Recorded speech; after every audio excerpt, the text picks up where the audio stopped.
مختصراً یہ کہ ہومیوپیتھک طریقہ علاج ایسے علاج کو کہتے ہیں جس میں مرض کی علامتوں سے ملتی جلتی علامتیں پیدا کرنے والے زہر کو اس مرض کی شفا کے لیے استعمال کیا جاتا ہے۔ زہر اتنی خفیف مقدار میں استعمال ہوتا ہے کہ ایک منزل پہ پہنچ کے اس کا کچھ بھی باقی نہیں رہتا۔ اس محلول میں جس میں زہر کا ابتدائی قطرہ ڈالا گیا تھا، اس میں صرف اس زہر کی ایک یاد سی رہ جاتی ہے، اور وہی جب خوراک کے طور پر مریض کو دی جائے تو روح اس کو معلوم کر لیتی، اس کا پیغام سمجھ جاتی ہے، اور روح کے تابع جسم رد عمل دکھاتا ہے۔ یہ کہنا لازمی ہے، یہ ہے تو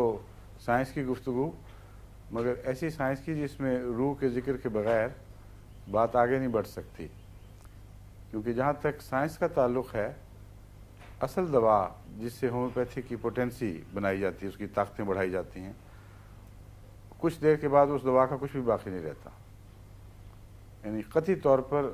سائنس کی طرف سے ثابت شدہ حقیقت ہے کہ 30 پوٹینسی جس کو ہم کہتے ہیں، اس میں اصل دوا کا کوئی ذرہ، کوئی ایٹم، کوئی سب پارٹیکل کچھ باقی نہیں رہتا، اور وہ روزمرہ کے طور پر اس طرح اثر دکھاتی ہے کہ جس میں کوئی اب کسی قسم کے شک کی گنجائش ہی نہیں۔